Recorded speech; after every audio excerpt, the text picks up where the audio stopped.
Je vais vous expliquer comment faire une rotation dans un plan cartésien. On est au module 8. On est à 8.7. On est à la fin du module. Premièrement, la question, c'est à la page 327. C'est l'exemple à la page 327. Il nous demande de faire subir au triangle BCD une rotation de 90 degrés autour de l'origine 0. Ça fait une rotation de 90 degrés autour de l'origine 0. L'origine 0 ici, c'est autour de ce point-ci. Puis quelque chose qui est intéressant de savoir et important de savoir, c'est que lorsque vous allez faire une rotation, ou vous allez faire une rotation dans le sens inverse d'une aiguille d'horloge, lorsque il faut faire une rotation dans les positifs, comme dans ce cas ici, il faut le faire à 90 degrés, plus 90 degrés, alors il faut faire la rotation dans le sens inverse d'une aiguille. Et lorsque vous avez une question où est-ce qu'il faut faire une rotation, disons, à moins 270 degrés, ici, il faut aller dans le sens d'une aiguille. Puis je vais vous expliquer pourquoi. Si vous prenez un rapporteur d'angle, ici, je vais mettre la ligne de foi sur l'axe des Y. Je m'assure que tout est en ligne. Alors, tout est à sa place. Si je commence à 0 et je vais faire une rotation de 90 degrés, je pars d'ici et je vais aller dans cette direction-là. Ça fait que vous voyez, c'est 90 degrés, mais on fait une rotation dans le sens inverse d'une aiguille d'horloge. Ça fait que j'ai une acétate où est-ce que j'ai dessiné ou reproduit notre triangle. Et on va faire une rotation. Alors, avec le rapporteur d'angle, si vous vous souvenez bien, je commence ici à 0 et je vais jusqu'à 90 degrés. Alors, pour faire la rotation, je vais prendre mon axe des Y, cette partie ici dans les positifs de l'axe des Y, et je vais l'amener puis l'aligner avec les négatifs de l'axe des X. Alors, ma rotation va ressembler à ceci. Je tourne, je continue à tourner. Et à un moment donné, l'axe, partie positive de l'axe des Y est en ligne avec les négatifs d'X. Et comme vous pouvez voir ici, j'ai fait une rotation de 90 degrés.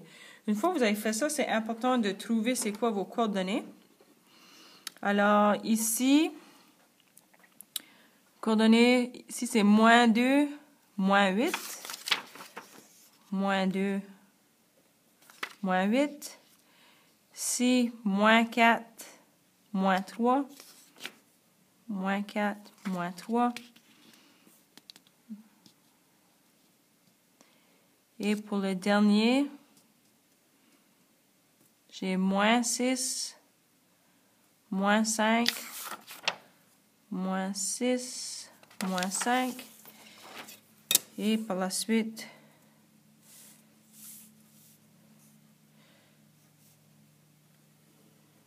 je fais mon triangle.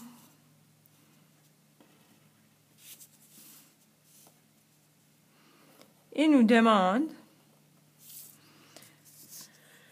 ici, il dit, trace l'image obtenue par la rotation. On va l'appeler le point A. Maintenant, est devenu point A avec une petite ligne, B, une petite ligne, C, une petite ligne. Puis, il nomme ses sommets. Ça fait, on va refaire, si je ne me trompe pas, ceci, ce serait le point B. Ceci, le point D. Et le point C. Les coordonnées, encore une fois, moins 6, moins 6, moins 5. Dans le C, on a moins 4, moins 2. D, nous avons moins 2, moins 8. On va vérifier et il faut que je mette mes petites lignes pour représenter que cette figure est la rotation de 90 degrés. Je serai vérifier pour m'assurer que tout est bien à sa place. Alors, je fais ma rotation.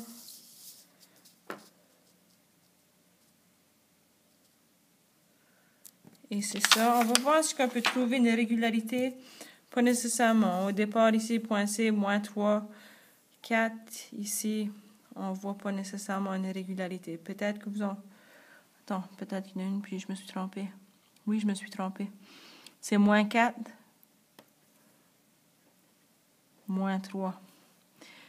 Ça fait qu'en fin de compte, oui, il y a une irrégularité. Ici, comme vous pouvez voir, on est dans l'écran 2, où est-ce que les X sont négatifs, les Y sont positifs. Ici, on a pris le point C, on a fait une rotation de 90 degrés. Si vous regardez bien les coordonnées, ils sont à l'inverse. Maintenant, c'est le 4 qui s'en vient en premier et le 3. Tous les deux, ce sont des moins. On va voir si la même chose arrive ici. Nous avons moins 8 plus 2. Ici, si on regarde, on inverse de nouveau. C'est le 2 qui vient en premier, puis après ça, le 8. Tous les deux, ce sont des moins. Et on va voir ici, moins 5 plus 6. Alors, ça doit être, oui, moins 6, moins 5. Ils veulent savoir ce qu'on remarque si on relie le point CD et C1, D1 au point 0. Alors, si je fais une ligne, ici, point 0, même chose ici, point 0, C à 0, D à 0.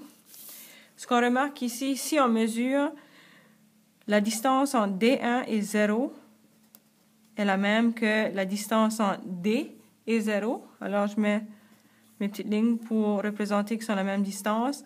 Le point C, de C à 0, est la même distance que C1 à 0. C'est ce qu'on remarque. Alors, voilà.